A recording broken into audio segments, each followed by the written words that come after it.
Khotfidin muliakan Allah subhanahu wa ta'ala. Salah satu rukun iman yang wajib diimani adalah al-iman bil malaikah, beriman dengan malaikat-malaikat Allah. Lah di antara malaikat yang merupakan sayyidul malaikah, pemimpinnya para malaikat, adalah Jibril alaihi salatu wassalam. Sebagaimana di antara manusia ada pemimpin-pemimpin seperti pemimpin muhajirin siapa?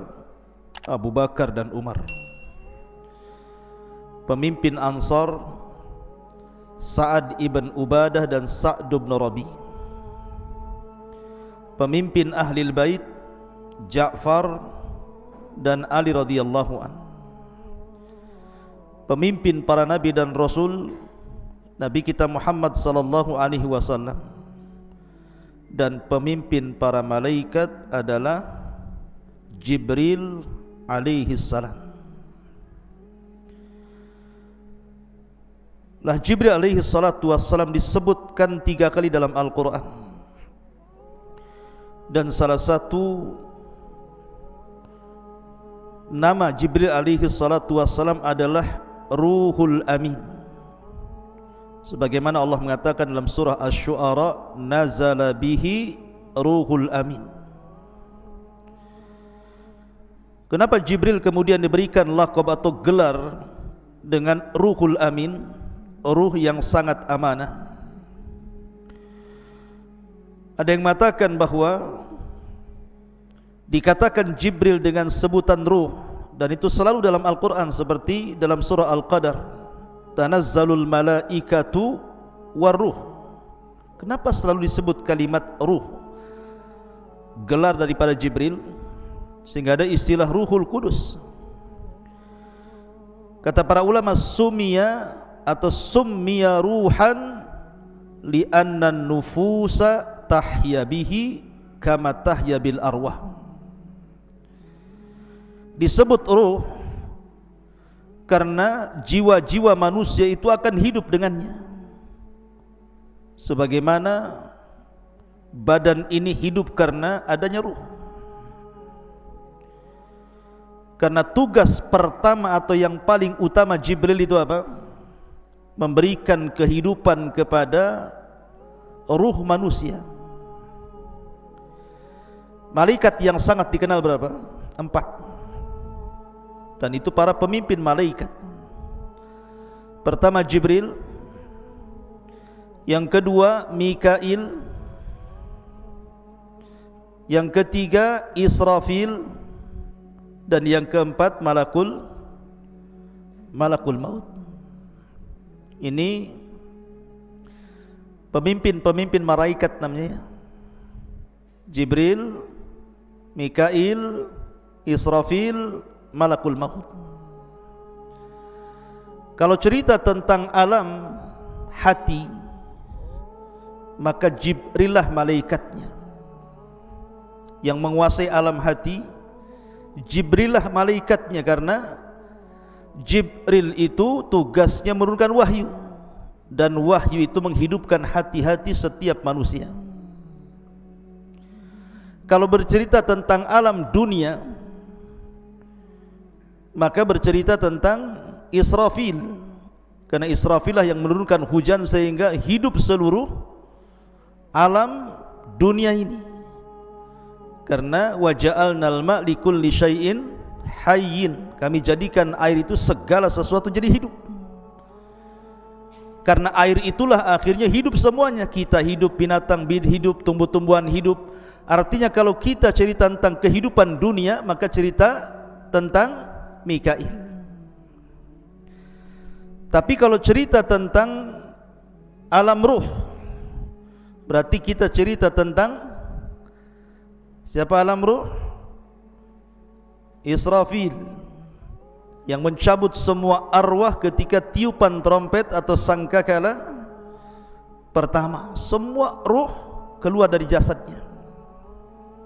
Dan kalau cerita tentang alam kematian, maka di sana ada malakul malakul maut. Jadi masing-masing ada bidangnya, ada alamnya masing-masing. Lah malaikat Jibril ini disebutkan dalam sebuah hadis Nabi SAW yang ma'ruf, antum mungkin sudah menghafal. Hadis daripada Umar ibn al-Khattab radhiyallahu an. Hadis Umar ibn al-Khattab radhiyallahu an, di mana Nabi SAW ketika itu sedang mengajar para sahabat Rasul, tiba-tiba Umar mengatakan, bainama nahnu julusun inda Rasulillah sallallahu alaihi wasallam dzata yaumin ittala'a alaina rajulun syadidu bayadi thiyab syadidu syawadi sya'ri la yura alaihi atharus safar wa la ya'rifuhu minna ahad hatta jalasa ila Nabi sallallahu alaihi wasallam fa asnadu rukbatayhi ila rukbatayhi wa wada'a kaffaihi ala fakhidaihi. Jadi Umar bercerita, ketika kami duduk-duduk bersama Rasulullah, tiba-tiba muncul seorang laki-laki, sifatnya syadidu bayadi thiyab, pakaiannya itu putih bersih. Kemudian yang kedua, syadidu sawadi sya'ri, rambutnya begitu hitam. Anehnya, la yura alaihi atharus safar, tidak ada bekas perjalanan sama sekali. Wala ya'rifuhu minna ahad, dan tidak ada satupun kami mengenali orang itu. Karena begini ikhwan, kebiasaan para sahabat Nabi, kalau ada orang asing biasanya dikenalkan oleh orang. Yang kenal dia mengatakan si fulan, namanya si fulan dari Bani Fulan, dikenalkan oleh para sahabat Rasul supaya orang kenal. Tapi orang yang datang ini tidak ada yang kenal satupun. Kalau memang dia orang jauh, pasti ada bekas safarnya yang namanya padang pasir, gurun Sahara. Di zaman Rasul di Mekah itu kan padang pasir, angin, debu di mana-mana. Baru berjalan ke padang pasir sebentar saja pakaian sudah banyak debu. Tetapi orang ini kalau dikatakan orang jauh, kenapa tidak ada bekas safar, tidak ada debu sama sekali di pakaiannya. Kemudian rambutnya pun sangat rapi dan hitam, menunjukkan orang ini tidak pakai serban. Padahal sorban itu bagi orang Arab itu kayak sebuah kewajiban, karena bisa melindungi dari panas, bisa melindungi dari debu, bisa melindungi dari dingin, sorban itu. Dan itu tradisi Arab ya. Tradisi Arab itu pakai serban. Lah orang ini tidak pakai serban, sehingga bisa dikenali wajahnya, sangat tampan sekali. Dan ini juga dalil kalau seandainya orang ini pakai serban, tentu orang curiga nih, kenapa dia menutup kepala dan mukanya, jangan-jangan membuat jahat sama Nabi. Ketika dia tidak pakai serban, berarti orang menyangka dia orang baik-baik. Karena sahabat bisa mensifati pakaiannya bersih, rambutnya hitam, menunjukkan tidak pakai tutup kepala. Tapi kalau memang dia orang dekat, kenapa nggak ada yang kenal? Kan aneh jadinya. Kalau orang jauh kenapa pakaiannya rapi, kalau orang dekat kenapa nggak ada yang kenal?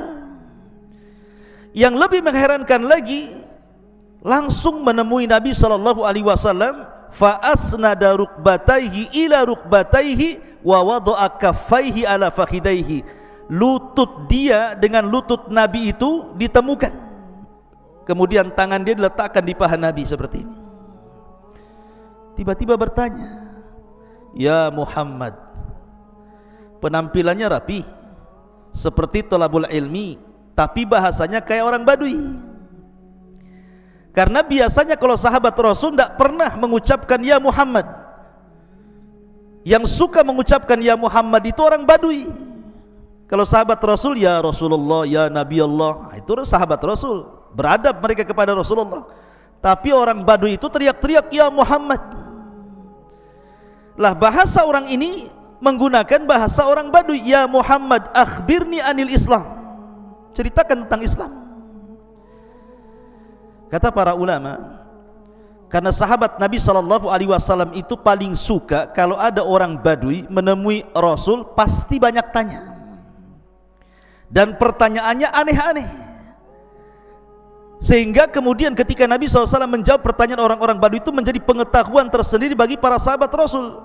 Bahkan karena segannya para sahabat terkadang bertanya kepada Rasul, biasanya nitip pertanyaan kepada orang Badui untuk ditanyakan kepada Nabi. Makanya kenapa orang ini menggunakan bahasa orang Badui padahal pertanyaannya berbobot. Ini bukan orang Badui, ini orang thalabul ilmi nih. Pertanyaannya berbobot. Apa itu Islam? Apa itu iman? Apa itu ihsan? Ini kan berbobot nih. Kapan kiamat? Apa tanda-tandanya? Ini bukan orang jahil yang bertanya, ini alim nih.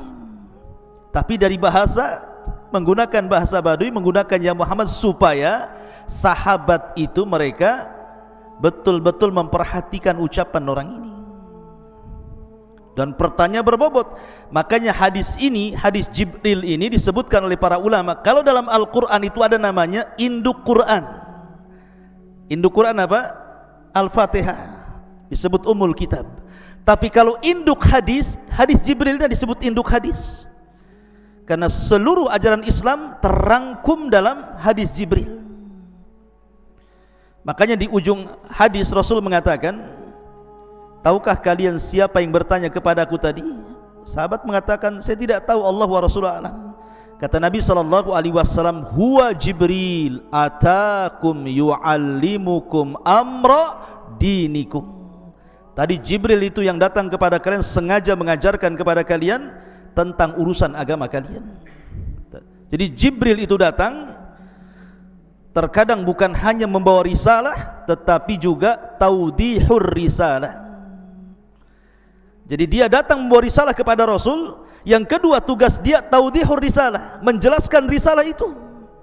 Bukan hanya taudihur risalah, ada lagi namanya muraja'atur risalah. Karena setiap Ramadan datang murajaah bersama Rasul. Bahkan di Ramadan terakhir sebelum wafatnya Rasul, Jibril 2 kali datang menemui Nabi SAW. Ma'asyiral muslimin yang dimuliakan Allah Subhanahu wa taala, di antara sifat-sifat Jibril itu, yang pertama al-ilmu. Jibril itu memiliki pengetahuan yang luar biasa. Tentu pengetahuan itu datang dari Allah Subhanahu wa ta'ala, karena Allah mengatakan allamahu syadidul quwah. Yang mengajarkan ilmu kepada Nabi SAW syadidul quwah, malaikat yang punya kekuatan. Jadi salah satu sifat Jibril yang pertama al-ilmu. Yang kedua al-quwatul hailah, memiliki kekuatan yang dahsyat.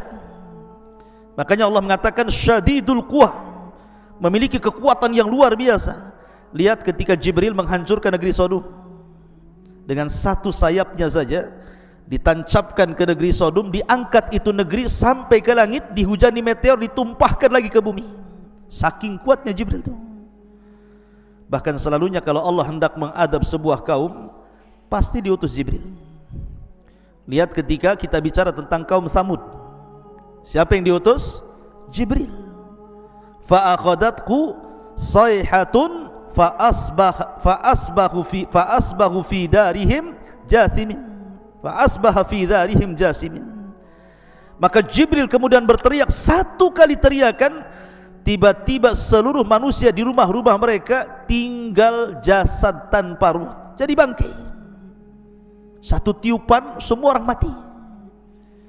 Jadi Jibril itu punya kekuatan luar biasa, ya ikhwan. Ma'asyiral muslimin. Kemudian yang kedua at-tamkin, di mana Jibril itu punya kedudukan yang sangat mulia di langit sana di antara para malaikat. Karena seluruh para malaikat itu taat kepada Jibril, tentu karena perintah Allah Subhanahu wa taala. Maka disebut at-tamkin. Jibril itu punya kedudukan tersendiri di langit karena ditaati semua para malaikat atas kehendak Allah Subhanahu wa taala. Kemudian yang terakhir al-amanah. Jibril itu amanah ketika menyampaikan wahyu. Makanya Allah mengatakan nazala bihi ruhul amin. Kalimat amin itu amanah. Apa sih maknanya amanah itu? Maksudnya begini, Jibril itu kan tugasnya ngasih wahyu dari Allah Subhanahu wa taala, disampaikan kepada para nabi dan rasul, yang terakhir kepada Nabi SAW. Ini kalau Jibril tidak amanah, dia bisa korupsi ayat. Bisa dikorupsi sendiri tuh ayat itu kan, ditambah dikurang sesuai dengan Jibril.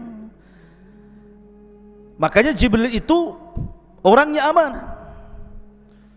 Yang kedua, makna amanah itu karena tidak ada satupun syaitan yang bisa menambah dan mengurang wahyu yang disampaikan Jibril dari Allah kepada Nabi SAW. Kan dahulu di zaman jahiliyah, jin itu naik ke langit. Di langit pertama itu jin punya pos-pos. Pos itu digunakan untuk mencuri dengar wahyu yang diturunkan Allah kepada para malaikat. Tetapi setelah diutusnya Nabi SAW dan Jibril turun menyampaikan wahyu, tidak ada satupun syaitan yang mampu naik ke langit. Kenapa? Mereka tidak berani dengan Jibril. Selain amanah, dia punya kekuatan masalahnya. Sehingga kemudian iblis merasa heran, kenapa anak buahnya tidak bisa naik ke langit.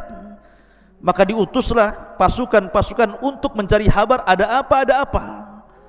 Rupanya satu gerombolan utusan iblis itu, yang 7 jin itu, nyasar pula ke kebun kurma antara Mekah dan Taif.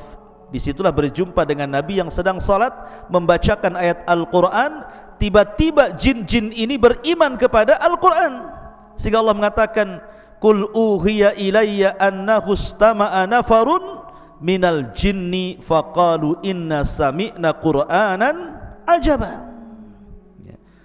Ma'asyiral muslimin yang dimuliakan Allah, ini diantara sifat-sifat Jibril.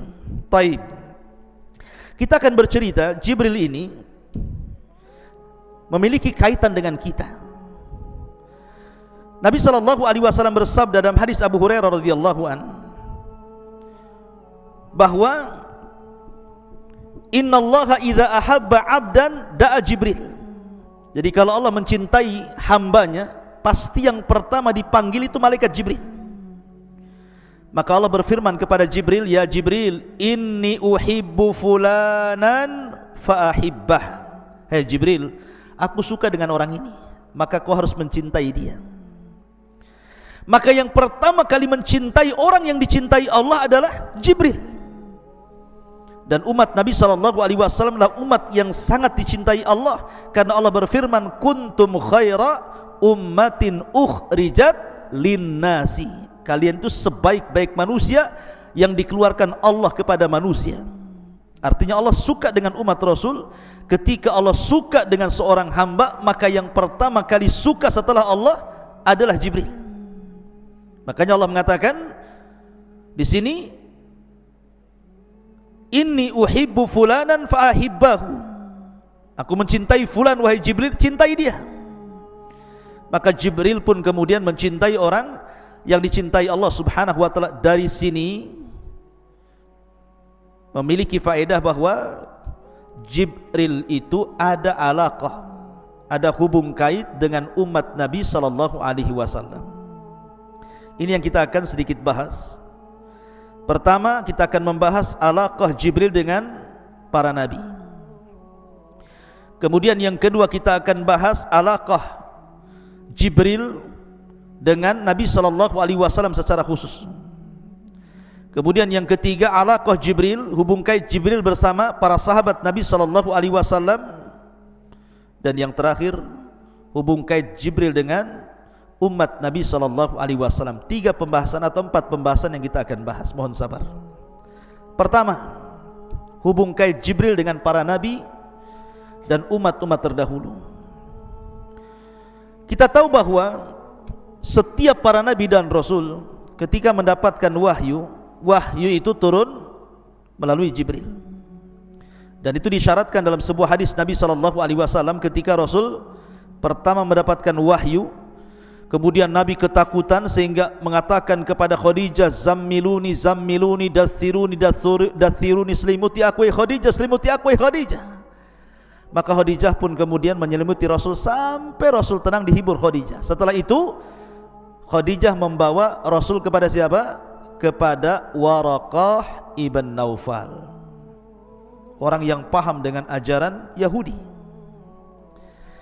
Maka Waraqah ibn Naufal ketika mendengar cerita bahwa Rasul menjumpai makhluk yang memiliki 600 sayap, yang satu sayap terbentang antara ufuk, artinya sayapnya itu menjangkau barat, timur, selatan dan barat.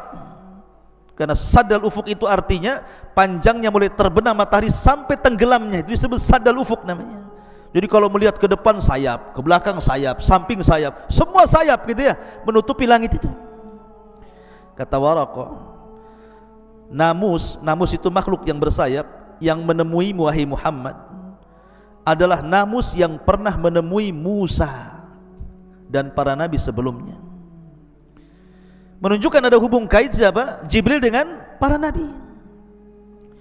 Kemudian ketika Allah Subhanahu wa taala hendak memberikan kabar gembira kepada Ibrahim alaihi salatu wasallam akan kelahiran Ishak, disebutkan dalam surah Hud, walaqad ja'at rusuluna Ibrahim bil busyra, sungguh telah datang utusan-utusan kami kepada Ibrahim membawa kabar berita yang baik. Ahli tafsir mengatakan yang dimaksud adalah Jibril, Mikail dan Malakul Maut. 3 malaikat ini datang menemui Ibrahim dalam bentuk manusia, datang kepada Ibrahim memberikan kabar gembira. Qalu, mereka mengatakan salaman.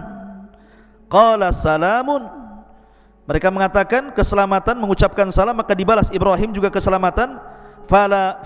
Fama labitha an jaa bi'ijlin hanid, karena Ibrahim itu adalah orang yang pertama kali menjamu tamu. Ibrahim itu punya peternakan unta khusus untuk tamu. Saking karamnya, kaya Ibrahim itu, dan dia karam, dermawan. Dia punya peternakan unta bukan untuk dijual. Jadi unta itu diternak hanya untuk menghormati tamu. Kalau ada tamu satu, disembelih satu unta. Nanti lagi ada tamu, sembelih lagi satu unta. Kan enak antum kalau bertamu kayak orang kayak begini. Bertamu yuk ke Abu Merah, dia banyak tuh kambingnya. Jadi enak. Ibrahim itu mengajarkan apa? Ikram dhaif. Makanya Nabi SAW kemudian mengatakan, man kana yu'minu billahi wal yaumil akhir falyukrim dhaifahu. Siapa yang beriman kepada Allah dan hari akhir, hormati tamunya. Lah setelah kemudian Ibrahim bersegera menyembelih seekor unta, memasaknya, setelah matang, sudah enak, siap santap, siap makan, dihidangkan kepada tamu-tamunya ini. Ibrahim tidak tahu kalau itu malaikat. Malaikat gak makan, gak minum, gak berak, gak macam-macam gitu ya. Kata Ibrahim, silahkan makan. Tidak dipandang makanan itu, mata mereka justru memandang wajah Ibrahim. Suruh minum, tidak dipandang minuman itu, justru pandangan mereka memandang kepada wajah Ibrahim. Ibrahim sudah tua, ketakutan, ini jangan-jangan orang jahat nih, suruh makan malah ditatap pula saya, katanya ya. Jadi Allah Subhanahu wa ta'ala mengatakan, falamma ra'a aydiyahum la tasilu ilaihim nakirahum wa aujasa minhun khifah. Ketika tangan-tangan orang-orang itu tidak mau menyentuh makanan sama sekali, mulai Ibrahim ketakutan nih, ini jangan-jangan orang jahat nih ya. Kemudian mereka pun mengatakan, la takhaf, jangan takut wahai Ibrahim, inna arsalna ila qaumi lutin, kami diutus oleh Allah untuk menghancurkan kaum Lut. Kemudian wa mra'atuhu qa'imatan fadhahikat fabasyarnaha bi Ishaq wa min wara'i Ishaq Ya'qub, dan juga menghabar gembirakan kepada Ibrahim akan kelahiran Ishak dan juga anak Ishak Ya'qub. Tiba-tiba perempuan Ibrahim, istrinya Ibrahim, Sarah ini bangkit kemudian tertawa senang. Udah lama tidak punya anak, tiba-tiba datang utusan Allah menghabarkan akan kelahiran Ishak dan juga cucunya Ya'qub. Ma'asyiral muslimin, dari sini ada hubung kait antara Ibrahim dengan para nabi. Kemudian juga kisah ketika Maryam keluar buang hajat, fatakhadat min dunihim hijaban, maka Maryam pun berusaha menjauhi manusia karena ingin melakukan buang hajat. Kemudian fa arsalna ilaiha ruhana, Allah mengutus kepada Maryam itu ruh kami, maksudnya Jibril, fatamassala laha basharan sawiya, maka Jibril pun membentuk laki-laki yang sangat tampan, kemudian menghadang Maryam. Maryam ini wanita yang menjaga kehormatan, tidak mungkin tergoda oleh laki-laki siapapun. apalagi yang bukan mahramnya. Lain dengan wanita hari ini, baru kenal di Facebook saja sudah janjian gitu ya. Hei sayang gitu. Baru gitu saja udah kelepek-kelepek. Ya. Kenapa? Karena wanita-wanita sekarang ini pemain sinetron semuanya. Wanita-wanita jalanan, wanita-wanita enggak jelas. Makanya digoda sedikit saja mudah ditipu gitu. Maryam ini wanita afifah, menjaga kehormatannya, sehingga dia mengatakan qalat inni a'udzu birrahman in kunta taqiya. Aku berlindung kepada Ar-Rahman, Allah Azza wa Jalla, darimu jika engkau orang bertakwa. Menunjukkan bahwa Jibril yang datang kepada Maryam dalam bentuk yang sangat baik dan tampan, tidak kelihatan orang jahat.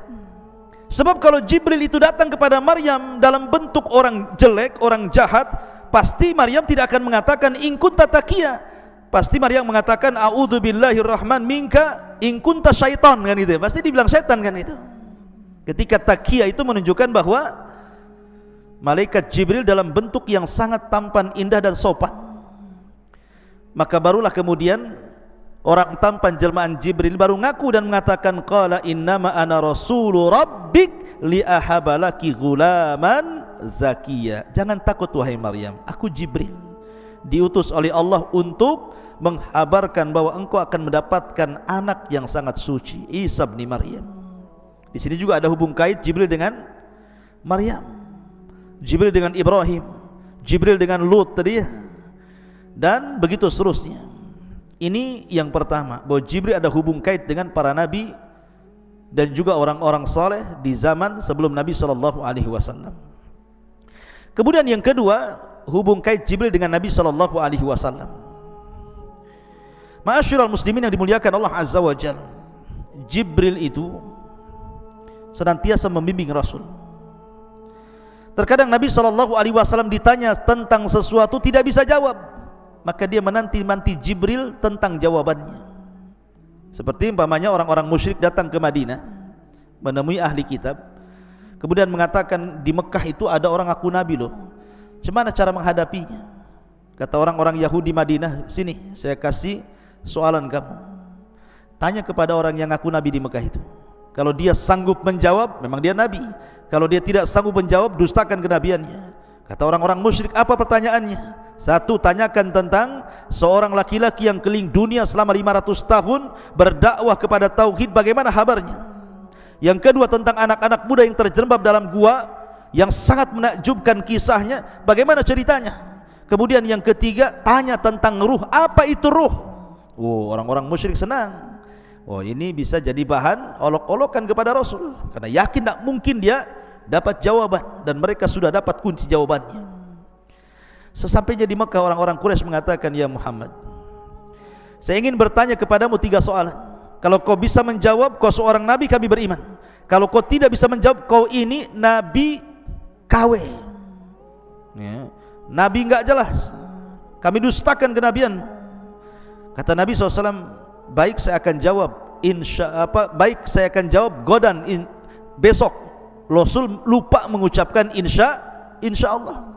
Dengan sebab lupa mengucapkan insya Allah, lewat hari pertama Jibril tak turun, lewat hari kedua Jibril tak turun, 1 minggu Jibril pun tak turun, 2 minggu Jibril tak turun, 3 minggu tak turun juga, hampir 1 bulan Nabi sudah sesak dadanya. Sebab kalau tidak ada jawaban, pasti mereka akan mendustakan dia. Dan itu menunjukkan bahwa Rasul tidak pandai-pandai menjawab. Memang dia tidak punya pengetahuan tentang soalan itu. Dia tetap menunggu Jibril turun. Akhirnya Jibril turun setelah 1 bulan, kemudian menurunkan surah Al-Kahfi, menjelaskan tentang adapun soalan yang pertama, dialah Raja Dzulqarnain. Dijelaskan dalam surah Al-Kahfi sejarah Dzulqarnain. Adapun tentang anak-anak muda yang terjerembab dalam gua, itulah Ashabul Kahfi. Adapun ruh, katakan ya Muhammad, yas'alunaka anil ruh qulir ruhu min amri rabbi. Jadi Jibril datang kepada Rasul dalam rangka apa?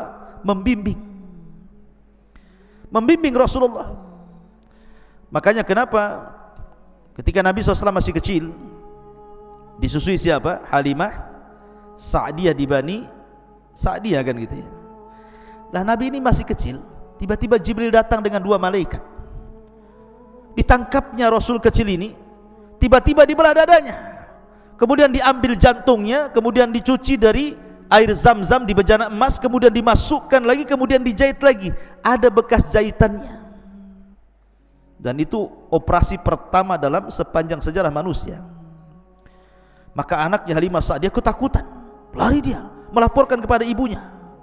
Maka ibunya langsung mencari Nabi SAW.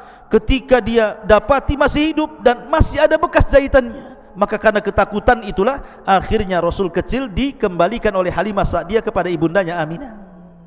Lihat, sejak kecil saja Jibril sudah membuang kotoran-kotoran hati dari dada Nabi SAW. Dan pembelahan dada itu 2 kali, ketika di Halimah Sa'diyah dan ketika peristiwa Isra dan Mi'raj, dibelah lagi oleh malaikat. Ma'asyiral muslimin yang dimuliakan Allah Azza wa Jalla.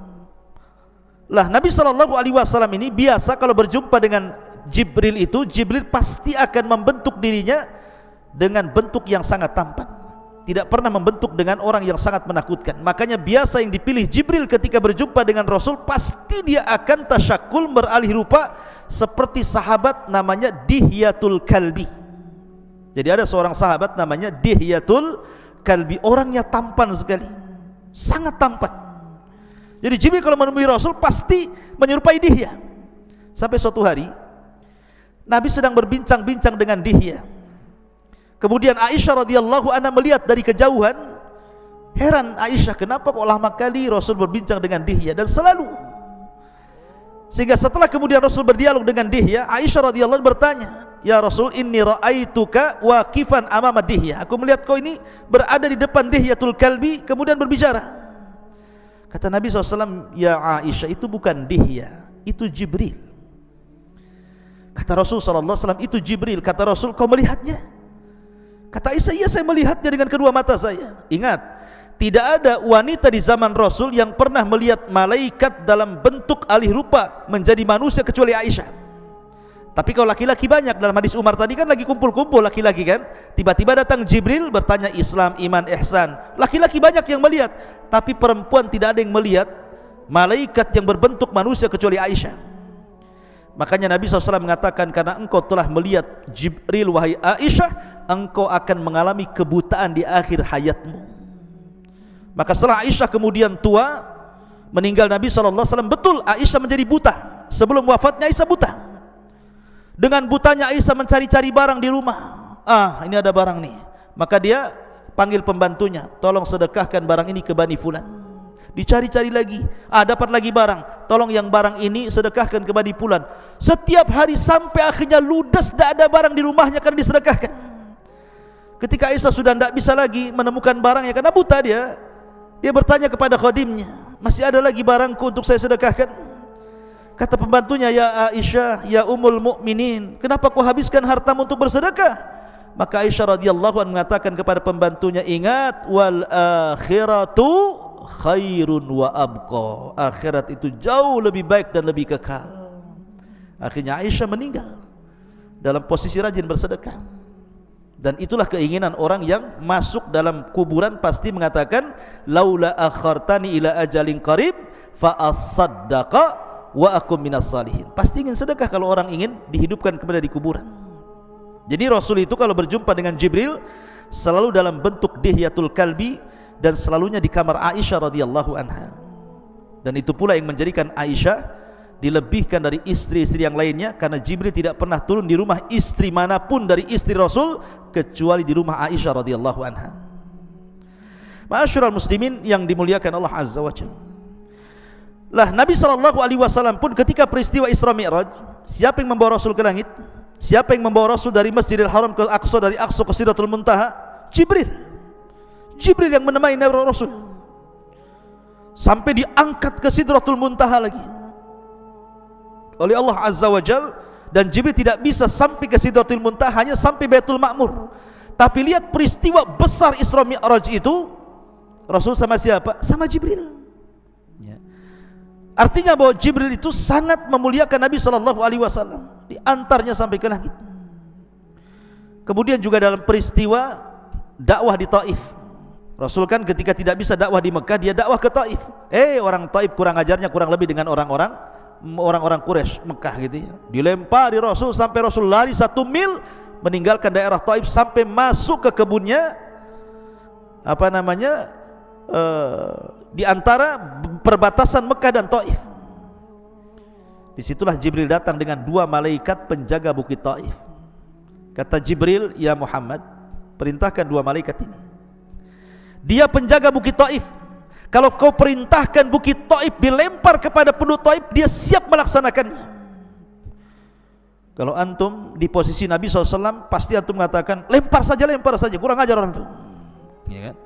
Tetapi Nabi SAW itu penyabar, ulul azmi. Makanya Rasul mengatakan, Allahumma hdi biqaumin fa innahum la ya'lamun. Tidak ya Rabb, tidak ya Jibril, jangan kau lempar bukit-bukit itu kepada mereka. Mereka melakukan sesuatu kepadaku karena mereka tidak tahu aku seorang Nabi. Lihat, Jibril alaihissalam membawa 2 malaikat loh ya, penjaga bukit, siap untuk ditimpakan kepada penduduk Taif. Bahkan ketika Nabi SAW disihir oleh Labid bin Asam selama 6 bulan, bayangkan pengaruh sihir itu sampai 6 bulan. Akhirnya Jibril turun dengan 2 malaikat, kemudian meruqyah Nabi SAW.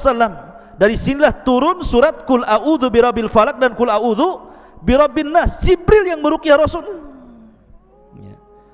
Artinya bahwa Nabi SAW diobati oleh Jibril. Saking sayangnya Jibril kepada Nabi SAW.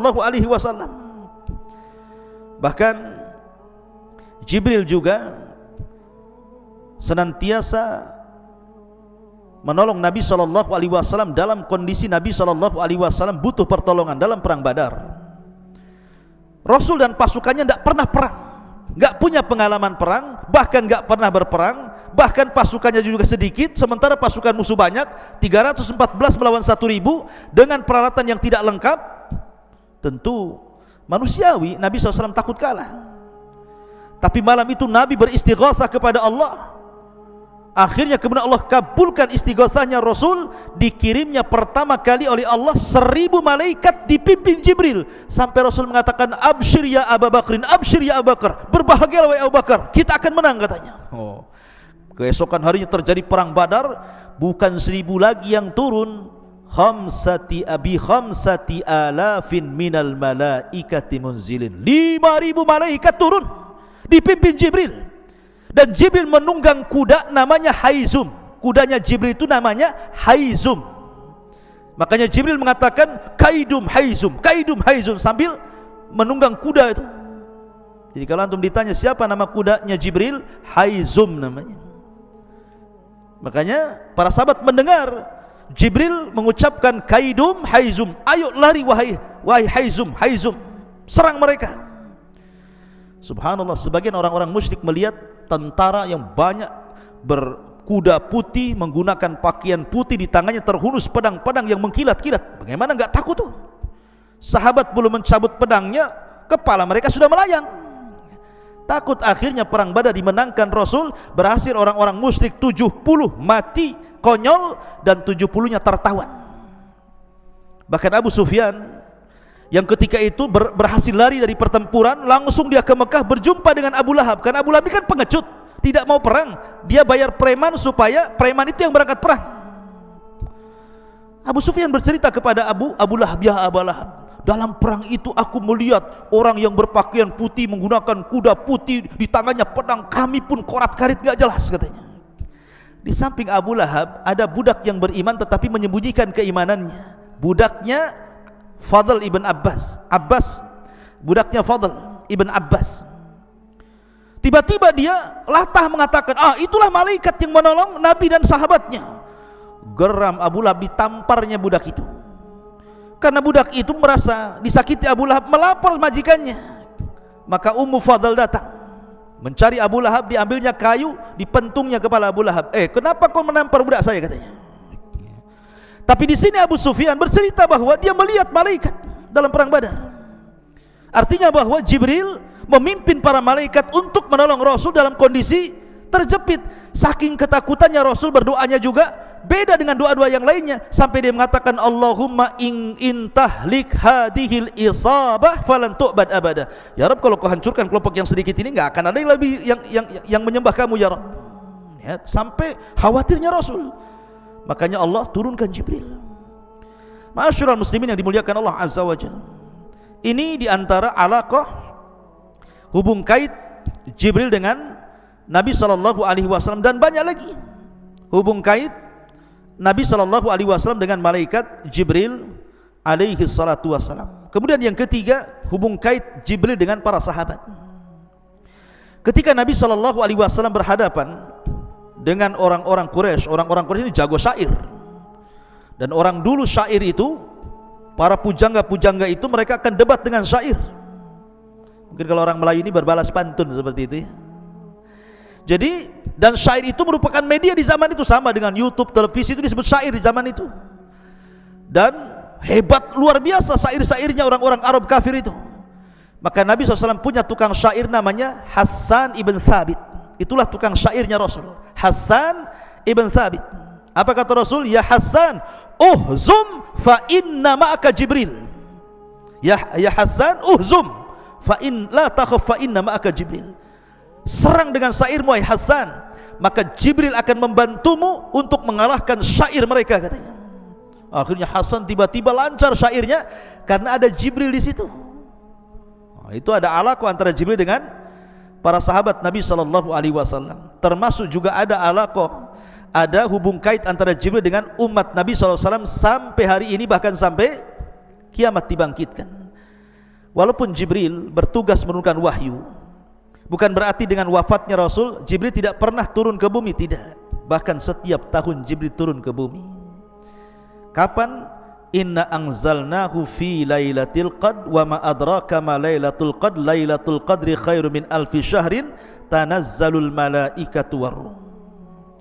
Lihat, malaikat-malaikat dan ruh Jibril turun setiap lailatul qadar. Untuk siapa itu? Untuk kita.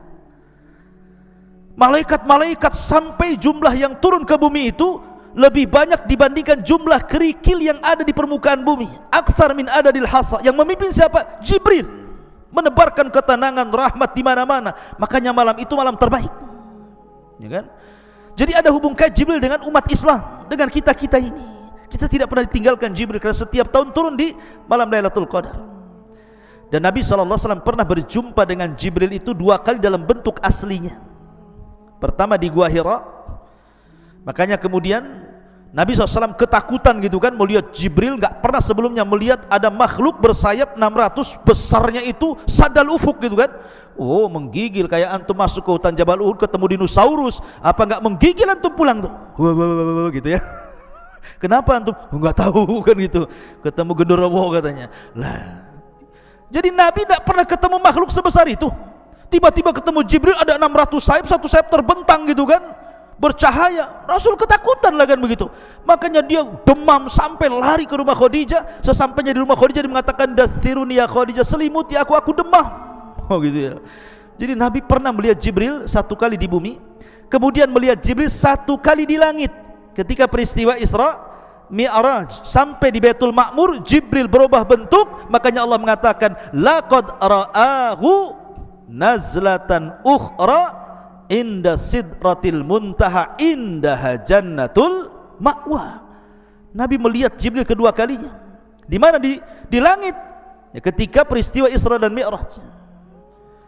Dan ini luar biasa. Makanya kenapa? Karena Rasul pernah melihat Jibril, Rasul bisa mensifati Jibril seperti apa? Karena pernah melihat. Ya. Ma'asyiral muslimin yang dimuliakan Allah Azza wa Jalla. Kemudian Jibril juga ikhwan, selain ditugaskan untuk menurunkan wahyu, dan ketika Allah berfirman, yang pertama kali mendengar wahyu siapa? Jibril. Jadi kalau Allah berfirman kepada malaikat, kepada Jibril itu, semua malaikat yang di langit pingsan. Dalam hadis yang ma'ruf, apabila Allah hendak mewahyukan sesuatu, maka suara Allah itu seperti suara gemerincing rantai yang dipukul-pukul di atas batu, membuat semua malaikat pingsan satu langit. Ketika semua malaikat pingsan, yang pertama siuman siapa? Jibril. Jibril yang pertama siuman, kemudian dipanggil oleh Allah Azza wa Jalla. Kemudian Allah memberikan tugas-tugas kepada para malaikat lewat Jibril. Maka setelah Allah berfirman kepada Jibril, tiba-tiba semua malaikat bangun dari pingsannya. Maka setiap Jibril lewat di langit pertama, mereka mengatakan, "Madza qala rabbuka ya Jibril?" Apa yang dikatakan Rabb wa Jibril?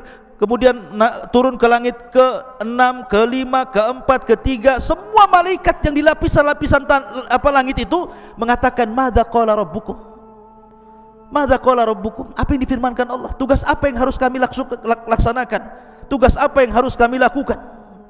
Maka Jibril mengatakan, qala al-haq, kebenaran, kebenaran.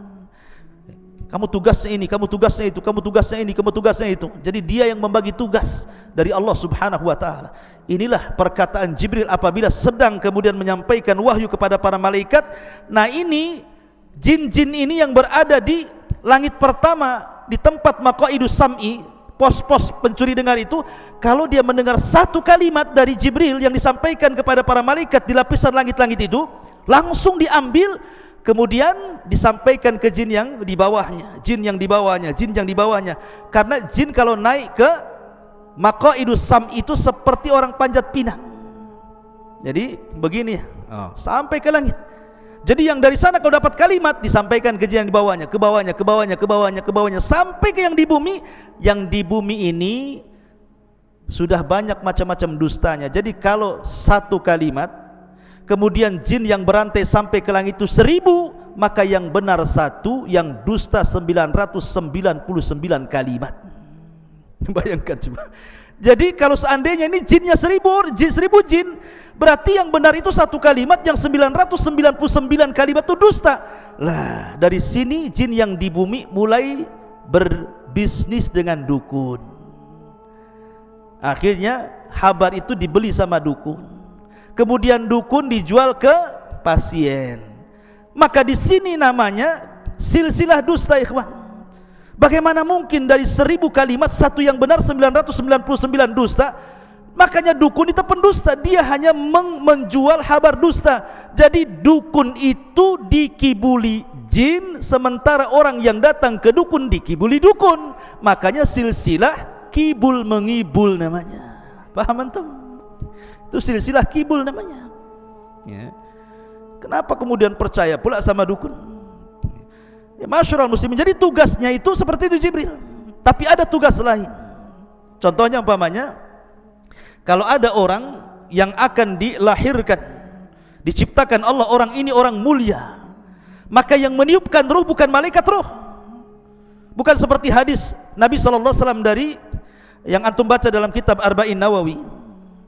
Ada hadis tentang penciptaan manusia, 40 hari segumpal mani, 40 hari segumpal darah, 40 hari segumpal daging, 4 bulan, kemudian ditiupkan roh oleh malaikat, terus dicatat rizkinya, dicatat amalnya, dicatat macam-macamnya gitu ya.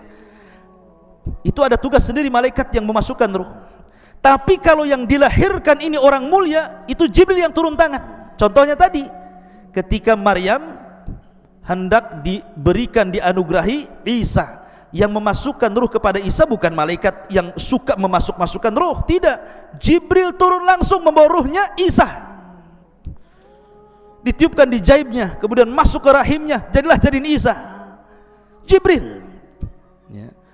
Dan Jibril itu yang gembirakan kepada siapapun yang akan punya anak mulia, seperti menghabar gembirakan kepada Ibrahim akan kelahiran Ishak, gitu kan. Kemudian menghabar gembirakan kepada siapa lagi? Zakaria akan kelahiran Yahya, gitu ya. Jadi tugasnya Jibril itu ada tugas lain, memasukkan ruh orang-orang mulia, menghabar gembirakan akan kelahiran orang-orang mulia. Itu juga bagian daripada tugas Jibril. Karena ini orang mulia tidak sembarang diutus, Jibril langsung gitu yang diutus. Ma'asyiral muslimin yang dimuliakan Allah, ini kita cerita Jibril di dunia. Bagaimana Jibril yaumul qiyamah, di akhirat, bagaimana kisahnya? Ma'asyiral muslimin, kemarin kita ketika menjelaskan tentang masalah sangkakala, ketika Allah Subhanahu wa taala berfirman, wa nufikha fis suri fasa'iqa man fis samawati wa man fil ardi illa man sya'allah. Ketika tiupan Israfil itu ditiupkan, maka semua makhluk yang di langit dan di bumi semua mati, kecuali yang dikecualikan Allah. Jibril, Mikail, Israfil, malakul maut tidak mati karena tiupan Israfil. Sehingga malaikat maut dipanggil oleh Allah, man baki, siapa lagi yang tersisa wahai malakul maut? Kata malaikat maut, Jibril, Mikail dan Israfil. Kata Allah, cabut nyawa mereka. Maka satu-satu dicabut. Allah mengatakan waman baki, siapa lagi yang tersisa? Kata malakul maut, ana abdukal fakir, saya hambamu yang fakir yang tersisa ya Rabb. Maka Allah mengatakan matilah kamu. Akhirnya dia pun mati dan tidak ada yang hidup lagi. Itulah Jibril, dia tidak mati karena tiupan, karena Jibril punya kekuatan. Malaikat itu punya kekuatan. Bahkan ada satu malaikat yang bisa mengalahkan semua jin, semua malaikat dan semua manusia. Malaikat apa? Malaikat maut. Tidak bisa dikalahkan. Dia mencabut nyawa orang semua, mencabut nyawa jin-jin, mencabut nyawa malaikat. Dia juga malaikat maut itu ya. Karena dia yang ditugaskan Allah untuk alam arwah, alam kematian. Wallahu a'lam. Ikhwatu fiddin, muliakan Allah azza wajalla. Banyak kisah-kisah Jibril dan nanti kita akan rangkum pada pertemuan berikutnya tentang alamul malaikah, bagaimana alam malaikat secara keseluruhan. Ini kan kita bicara Jibril saja. Bagaimana alam malaikat secara keseluruhan dan bagaimana kisahnya, insyaallah kita akan kaji di lain kesempatan. Subhanakallah bihamdika, asyhadu an la ilaha illa anta, astaghfiruka wa atubu ilaik. Allahu ta'ala alam. Assalamualaikum warahmatullahi wabarakatuh.